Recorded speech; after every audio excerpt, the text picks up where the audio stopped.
বোতলের মধ্যে মাছ চাষ করে তাক লাগিয়ে দিয়েছেন থাইল্যান্ডের উদ্যোক্তারা। তারা অভিনব এই পদ্ধতিতে মাছ চাষ করে ও রপ্তানি করে বৈদেশিক মুদ্রা অর্জন করতেছেন। তারা প্রথমে হাজার হাজার কাঁচের বোতল সংগ্রহ করে মাছ চাষের শেড তৈরি করে।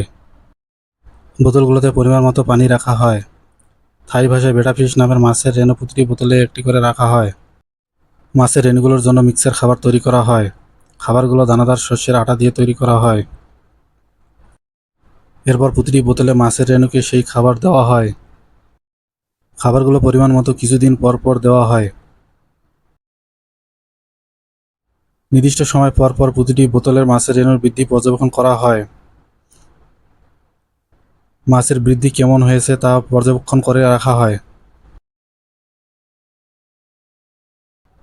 মাছের রেণুর বৃদ্ধি নির্দিষ্ট আকারে আসলে সেগুলোকে বোতল হতে সংগ্রহ করা হয়।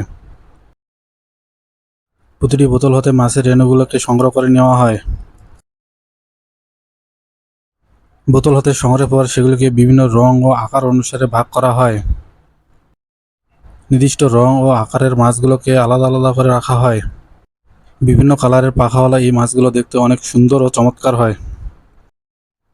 রপ্তানির উদ্দেশ্যে মাছগুলোকে পলি ব্যাগে অক্সিজেন সহকারে প্যাকেট করা হয় যাতে দীর্ঘদিন বেঁচে থাকে। রপ্তানির সময় মাছগুলোকে বিভিন্ন গ্রেডে ভাগ করে প্যাকেট করা হয়। প্যাকেটের গায়ে বিভিন্ন কোড দিয়ে রং ও আকার ঠিক করা হয়। কোডের সাহায্যে যাতে সহজেই মাছের কালার ও আকার নির্ণয় করা যায়। অ্যাকুরিয়ামে পালিত এই মাছগুলো দেখতে অনেক সুন্দর ও আকর্ষণীয় হয়। এই মাছটির নাম হলো সিয়ামিস ফাইটিং মাছ, যার উৎপত্তি থাই নাম ইকান বেটা থেকে। স্বাদুপানির এই মাছটি সাধারণত দক্ষিণ এশিয়া, বিশেষ করে Cambodia, Laos, Myanmar, Malaysia, Indonesia, Thailand, ভিয়েতনামে দেখা যায়। এই মাছটি 25টিরও বেশি রঙে পাওয়া যায়। বিভিন্ন আকর্ষণীয় কালারে হয় এই মাছ। ছোট, শিশু, মধ্যবয়স্ক, বৃদ্ধ সবার আকর্ষণীয়। অ্যাকুরিয়ামে পালনের জন্য বিশ্বে এই মাছের চাহিদা ব্যাপক। সেই চাহিদাকে কাজে লাগিয়ে থাইল্যান্ডের উদ্যোক্তারা এই অভিনব পদ্ধতিতে মাছ চাষ করে ও রপ্তানি করে লক্ষ লক্ষ বৈদেশিক মুদ্রা অর্জন করতেছে।